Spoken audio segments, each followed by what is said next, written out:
Good afternoon, everyone. My name is Larry Stevens. I'm the curator of biology at the Museum of Northern Arizona, and this is another of the ongoing series of talks about Grand Canyon. The subject I'd like to take up today is a very seasonally appropriate topic, fire ecology in and around Grand Canyon. And of course, our first thoughts about this are our fire is pretty terrifying, and it's really a forest kind of situation that we deal with. And that's not necessarily the case in Grand Canyon. So we'll get into this in some detail in this talk. Each of these talks, I try to remind the audience of M&A's role in the history of biological research in Grand Canyon, starting with Walter McDougall back in the 19 teens. He worked on the botany of the region, produced many articles and books on and described new species in the landscape, and many species are named after him. Eddie McKee came along in the 1920s and 30s. He was the first Grand Canyon naturalist, worked some at Grand Canyon, worked at Grand Canyon, also worked at the Museum of Northern Arizona. He discovered the Grand Canyon pink rattlesnake and prepared the first faunal list, reptiles and birds, etc., for the park, and went on to become Grand Canyon's most prominent 20th century geologist. Steve Carruthers at the bottom there was a prominent architect of Colorado River management in Grand Canyon, and a very prominent ornithologist, just now working on a paper on Canada geese and their increasing abundance in the changing lower Colorado River. He conducted the first ecological inventory of Grand Canyon in 1976, and invited me to participate that as an entomologist. He started the first extensive fish inventory and population documentation in Grand Canyon, was largely responsible for the attention to removing burrows from Grand Canyon. Burrows are non-native there, and advised extensively on Grand Canyon Dam management. When I showed up at Steve's office to apply for the job of entomologist on his 1974 through 76 inventory of the ecology of Grand Canyon, he said, "Larry, do you want to do science or do you want to eat?" Being just freshly out of college at the time, I said, "Well, science, of course," and it's been a bit of a challenge ever since. But I just so love being able to work in Grand Canyon, and Steve Carruthers gave me the opportunity to start there. I actually started my career at the museum 50 years ago today, and so I've been here, kicking around here quite a while. Steve invited me up to set up some bird plots on the San Francisco peaks. I showed up from Prescott College with a couple of friends, dressed in shorts and flip-flops on the 10th of May, 1971. He pointed at the mountain, said, "Take the Chevy carryall up there and put in plots on along the snowboat trail." Well, we got up there and it was 4 feet of snow, and we just about froze our butts off trying to put in 10-acre plots up there. And that was my first introduction to the museum 50 years ago today. It's been a wild ride ever since, and really a tremendous learning experience. So I really appreciate my time at M&A.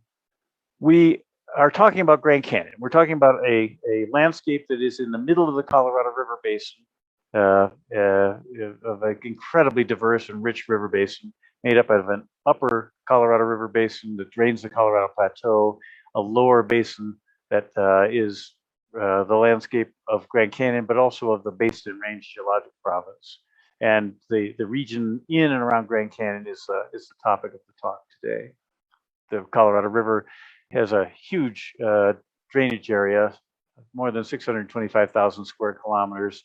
It's 2,100 kilometers long, more than 1,400 miles long, occupies 8 states in 2 countries, and it's really the most prominent river of the Southwest, providing water and hydroelectric power to more than 40 million people. So it's a really fabulous landscape to be able to work in, and just a really remarkable river system. It is a land of change.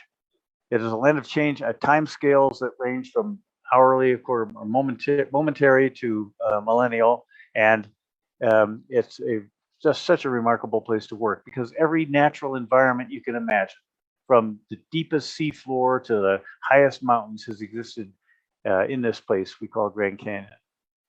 The landscape began to be understandable as in its present state beginning in the Miocene 15 million years ago. Went through an intense period of desertification during the Pliocene epoch.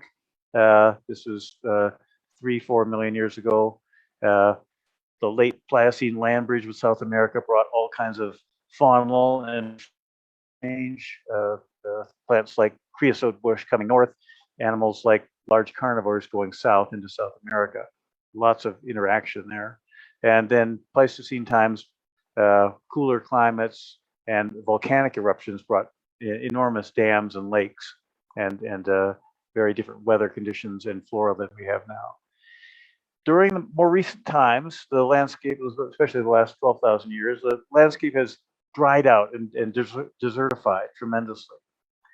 Fire is a primary vehicle of climate change, the primary way that we can see climate change taking place. And this is particularly important these days when we're so concerned about anthropogenically altered climate and its consequences for our landscapes here.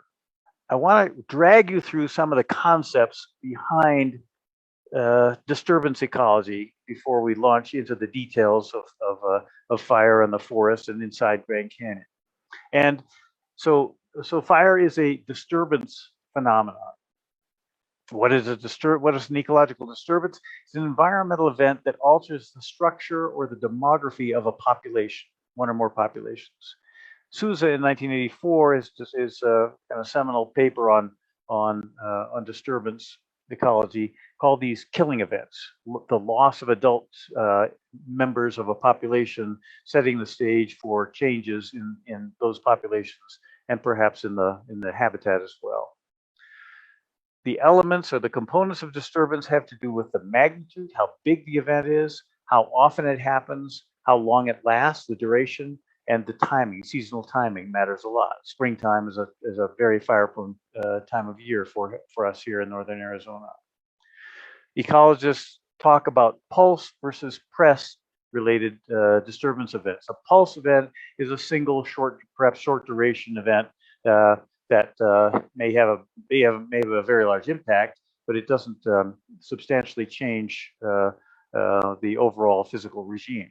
Whereas a press event is kind of is an event that shifts the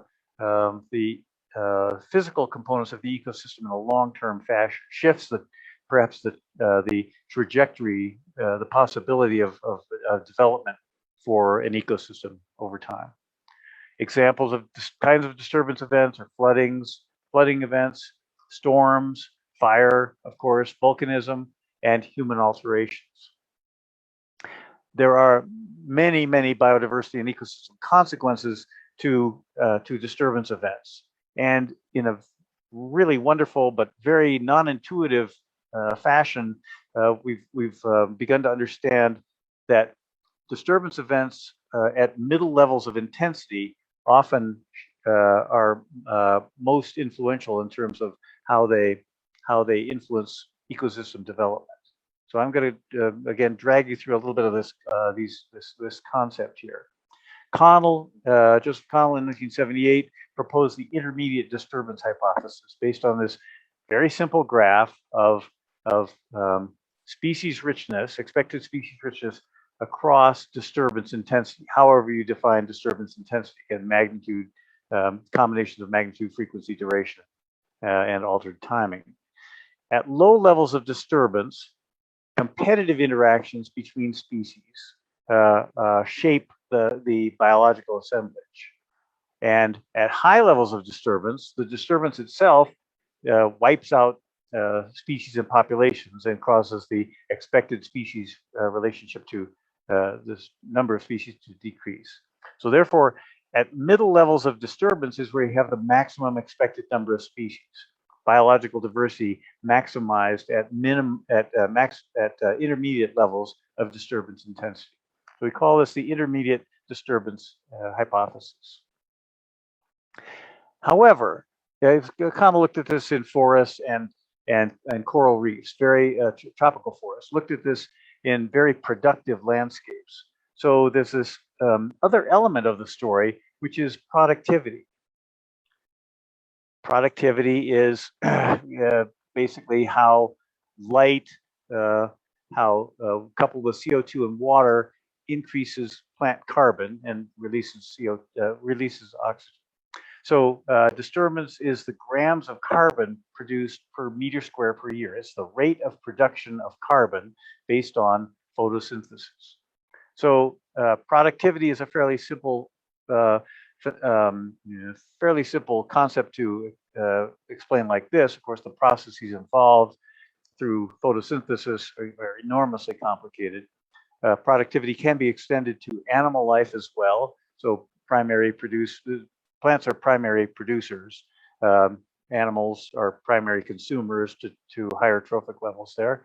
But the issue of how much production of carbon can be produced per square meter, per unit area, per unit of time is the basis of what productivity is. Productivity is a rate. So taking this concept of productivity, relating it to disturbance, here in northern Arizona, elevation is really largely responsible for our climate, and for productivity, and also the aspect of the slope direction of a setting is also very influential in that relationship. Productivity here in Arizona and in hot, dry desert areas elsewhere can be less than 1 gram of carbon per meter square per year. For example, the Atacama Desert, where it has rained really hard since 1983, it's a super low productivity environment. In contrast, high levels of productivity can exceed 6 kilograms per meter square per year. 6,000 times higher productivity in some springs and riparian habitats. These are aquatic environments, but the range of productivity in the landscape is just absolutely tremendous, and that plays a role, as we'll shortly see, in how disturbance affects ecosystems. Most analyses of productivity generally support a linear relationship between productivity and the number of species. However, there are some really good unimodal examples of that as well, where as productivity increases, it also has a unimodal impact on the number of species. Many of these studies actually fail to capture the full range of productivity because perhaps people are clipping the vegetation periodically over the course of the summer to measure productivity, not really looking at, say, insect consumption of productivity. So there are many details that are elusive there to try to nail down. Nonetheless, productivity at least generally increases the number of species in the landscape, and in some cases, that's a linear relationship. So, Michael Huston in 1979 came up with the concept that the relationship between productivity and disturbance is kind of complex in that as disturbance intensity and productivity increase, the maximum species richness, the maximum diversity you get in a landscape will tend to shed off of that center line. However, most of the highest diversity you'll probably get is in the middle of that because of this interaction between the unimodal curves of disturbance intensity and the linear or unimodal relationship between productivity and species richness. So interestingly, in a graph where you can look at disturbance intensity and productivity, where you get this relationship is kind of in the middle of the field. Competition again affecting productivity, diversity-related productivity, as well as disturbance, and high levels of disturbance knocking down that species richness. So lovely, complicated relationship between these two gradients that we concerned with in our landscapes here. And part of the reason we see this high level of species richness has to do with how plants are adapted to their environments. Again, looking at this graph with low to high disturbance, with low to high disturbance intensity, low to high productivity, the kinds of plants that occupy the different corners of this graph are different. Grime in 1979 proposed that there are three groups of plants: highly competitive plants that are long-lived, typically producing well-protected seeds, rural or rudderal weed short-lived species, and stress tolerators.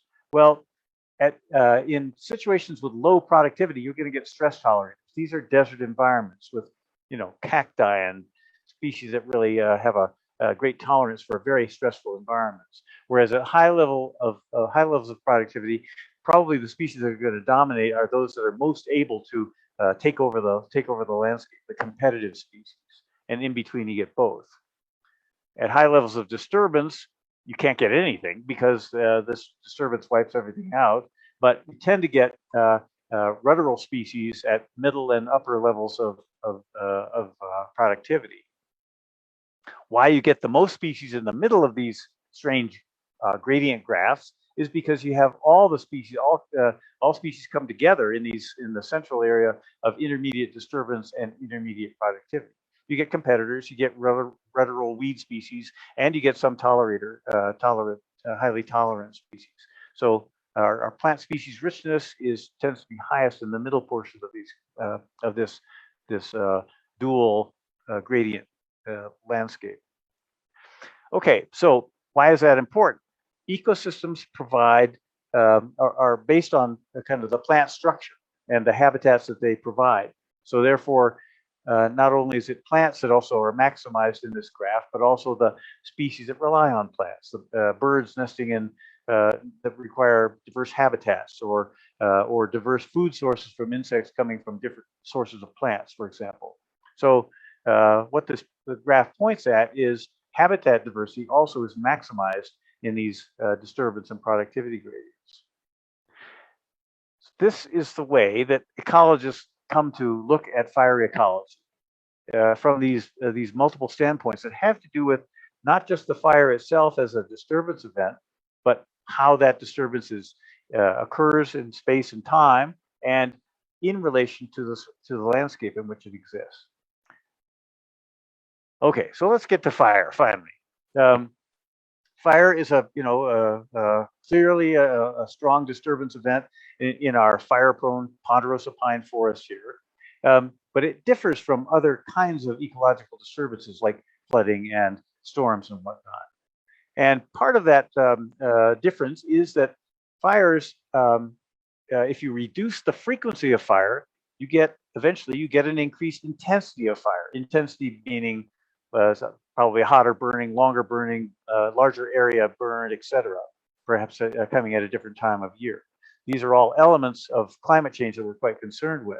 By suppressing forest fires, as we've done here for the last 100+ years, we are creating a situation in which the fire intensity can be much, much greater. Another difference is that humans can manipulate fire in a way that we can't manipulate storms or necessarily flooding or volcanism. So humans can actually manipulate the landscape to alter the intensity of fire. That's a wonderful difference that Stephen Pine pointed out in some of his writings. Fire is driven by fuel loading. How much fuel you have in the environment shapes the landscape. So much of our attention is placed on forests that we haven't really spent much time thinking or looking at fire in desert landscapes, but we will through the course of this talk today. So fuel loading varies by ecosystem type and elevation, as well as by variation in climate. These are ways that fire differs from other major ecological disturbances. Here's a photo of Stephen Pine. I think this is taken in the late 50s or early 60s or something. He's been the great chronicler of Grand Canyon fires. Spent 15 years on a fire crew at Grand Canyon, and and really details the life of firefighters here in our region. So fire intensity, again, this is this combination of magnitude, duration, frequency, and timing is a function of stand structure, how dense the ponderosa pine is, the fuel loading, weather conditions, and how we respond to them. Everywhere here in northern Arizona, we're aware of dog hair thickets. Because of fire suppression beginning in the 1880s and continuing well through most of the 20th century,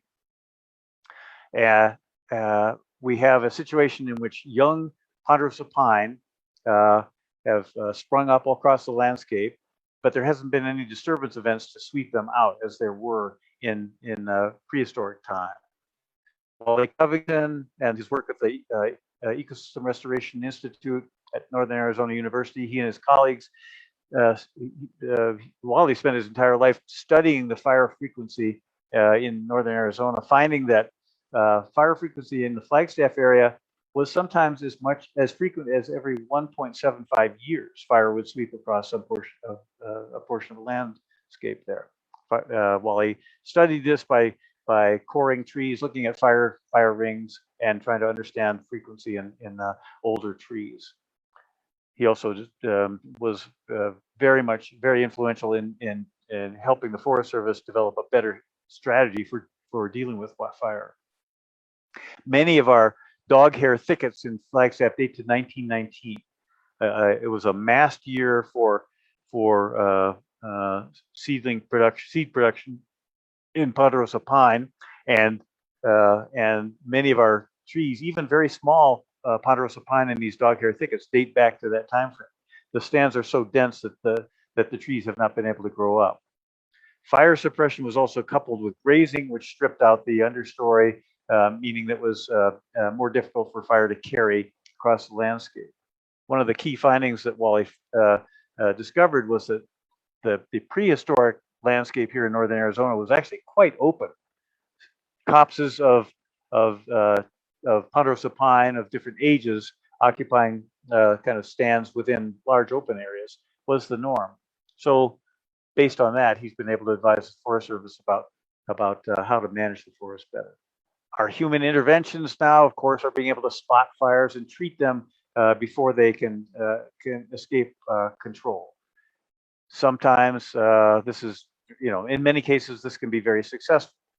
Setting up backburns to burn out understory and small trees before a fire advances into a landscape. A very common practice, very effective. And our forest firefighters are incredibly well trained, incredibly heroic folks out there doing this, applying this these great advances in knowledge to how to manage fire better here.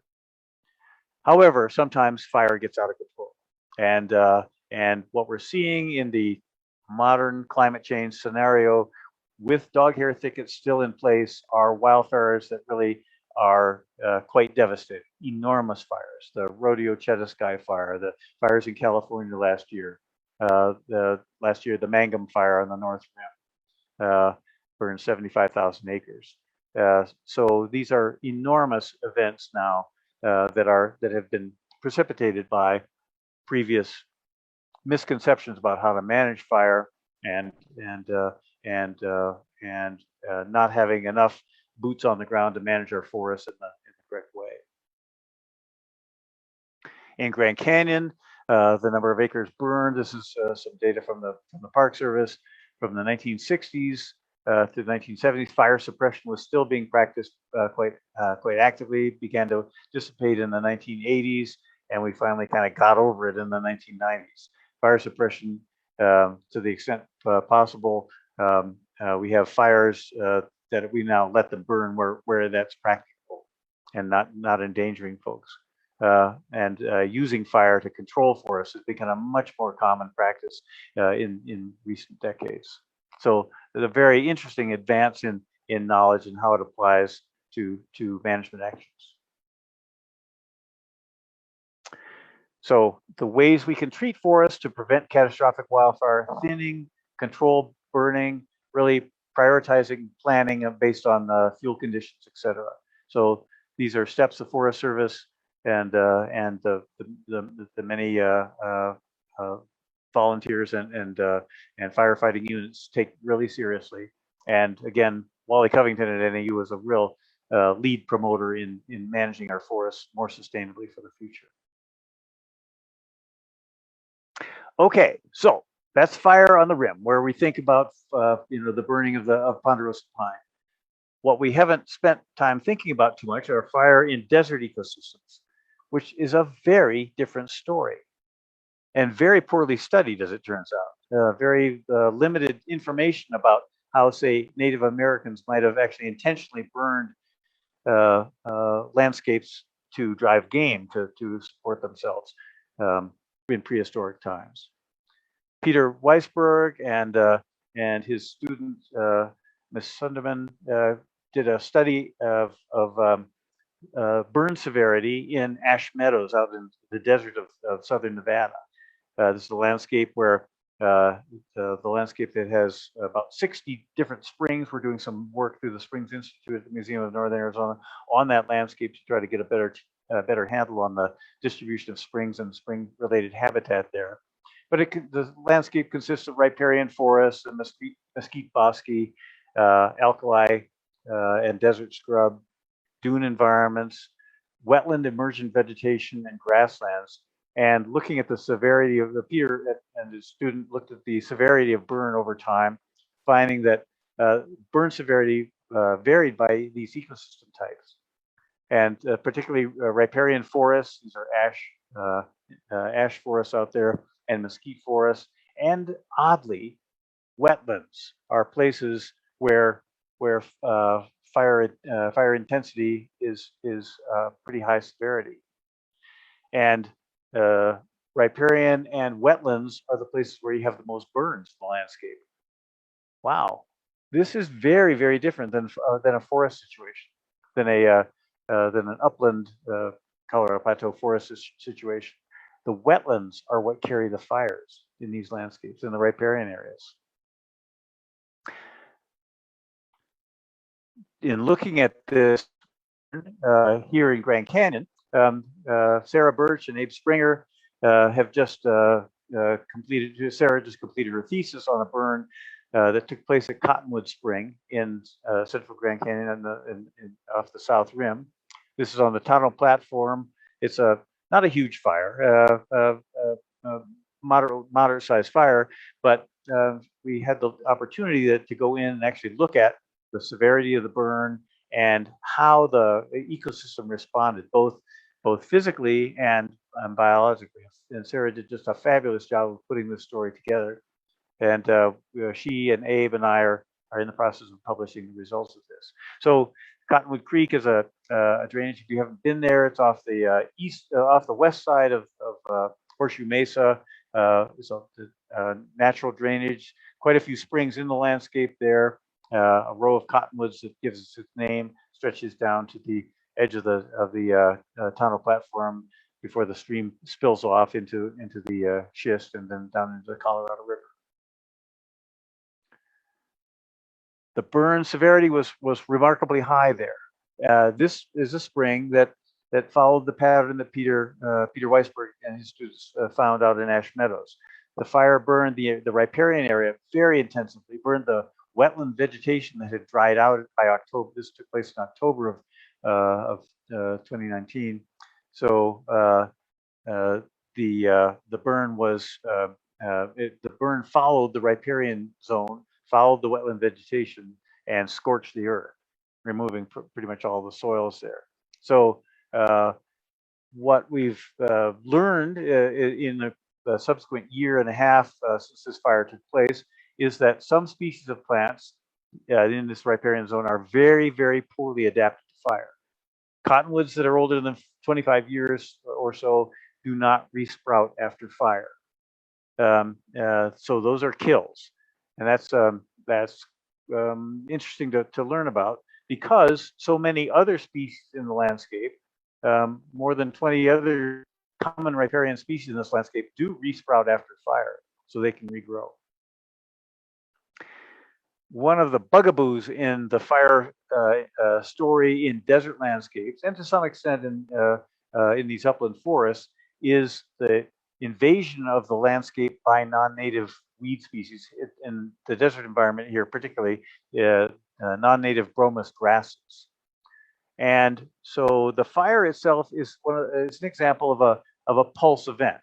A fire here, these are all created by human activities, typically burning toilet paper in the riparian zone or something unnecessary like that. These fires are pulse events. They're short duration events. They can be quite intense. Take out and restructure the ecological conditions there. But in an associated pulse way, non-native grasses are some of the first things to take over, and therefore these non-native grasses add to the fuel pretty quickly. Within a year or two, the landscape can burn again. And if it burns again, of course, the resprouting other native species of the landscape have not had a chance to grow up enough. They're killed back again, and as a long-term effect of an initial fire like this, we can have a change in the fire frequency that eventually eliminates the native vegetation and promotes a situation in which the non-native grasses proliferate. Fires are associated with a tremendous release of nutrients, especially of nitrogen, something that was discovered early on in fire ecology. And that release of nutrients really supports the fast growth of non-native grasses. So these are kind of coupled processes, but the presence of those grasses can really dramatically change the course of development of these ecosystems. Many of you have probably traveled along the road to past Sunset Point there, going down to Phoenix or coming back up there, and see the vast expanses of non-native mustards and grasses that have taken over that formerly acacia and cactus-dominated landscape. The presence of those non-native species there has eliminated those native species, and now we have just a vast expanse of non-native weeds there. We don't have a whole lot of good background comparative photos for this site, but certainly the effects are quite strong. Note here the change in the soil structure. Much of the post-fire environment here is ash related to the fire rather than the stream-carried sediments. Sarah also documented strong geomorphic changes based on whether or not the reach was wetted or not. This is an intermittent stream porpoising. The water porpoises up to the surface, goes underground again, comes back up, and in these wetter sections, they were more stable, more resistant to fire-related change than the drier sections, which tended to insize and alter the channel structure.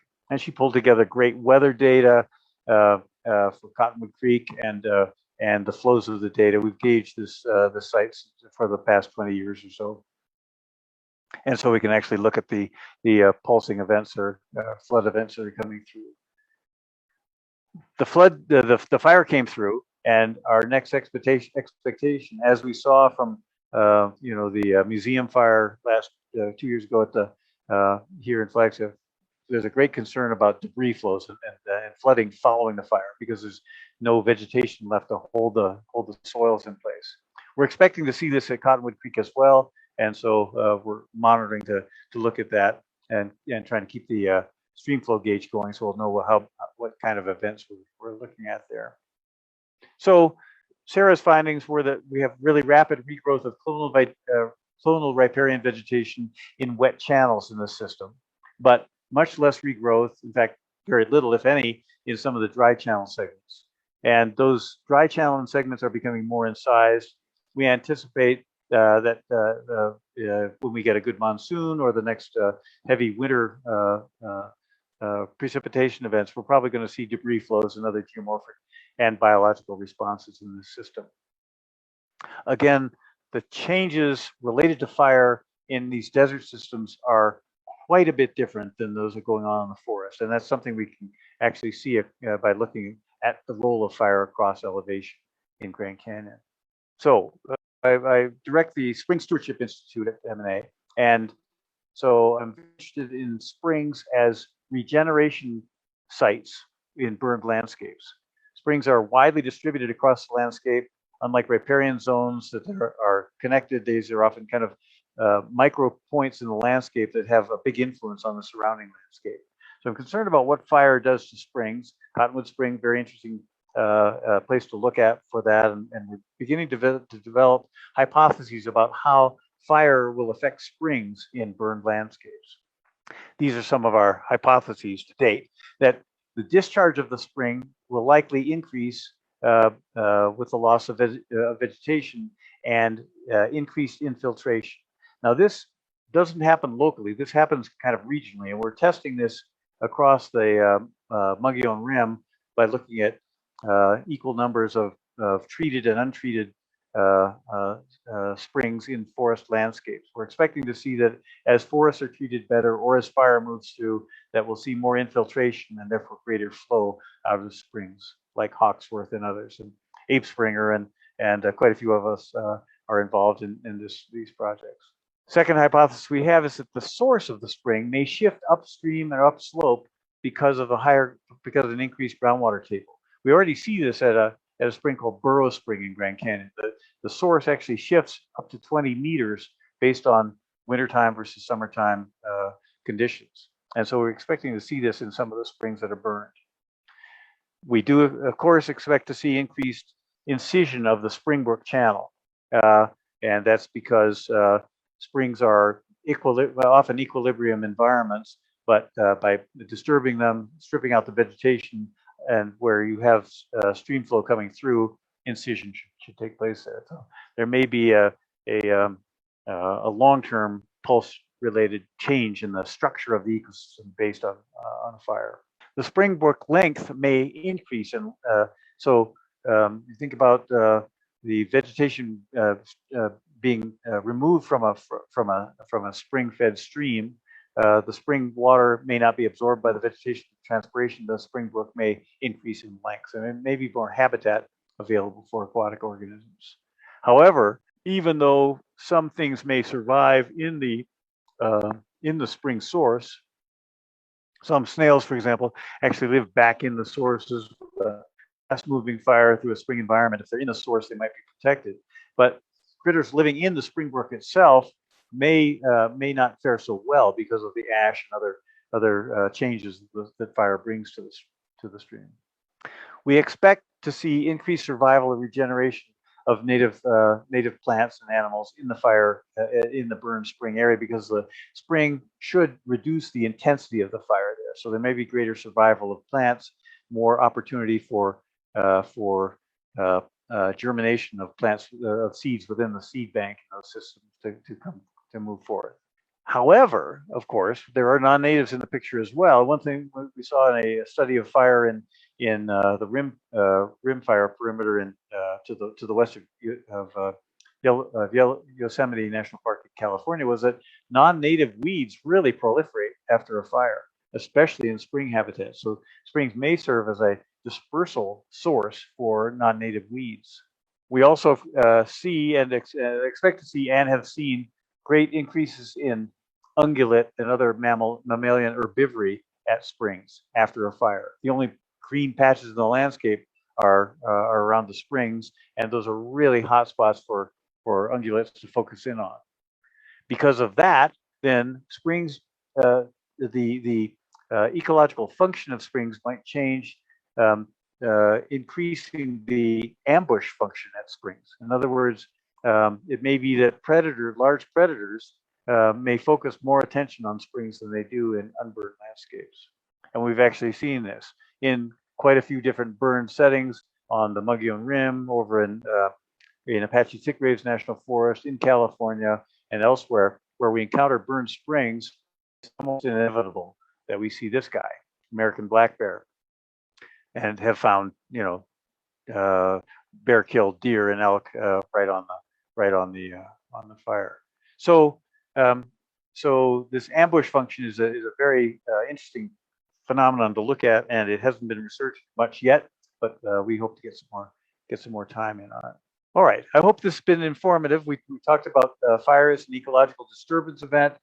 We talked about the concepts there. We talked about how fire in forested systems is kind of remarkably different than fires that take place in desert ecosystems. There are quite a few good references. Stephen Pine's work is fabulous. Please take a look at Fire on the Rim and Fire and his larger thesis on fire in America.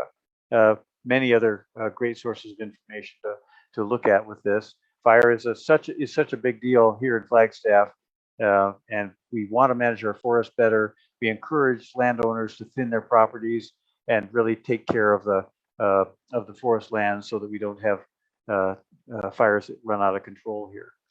And so I wish you all a safe and happy and hopefully fire-free summer.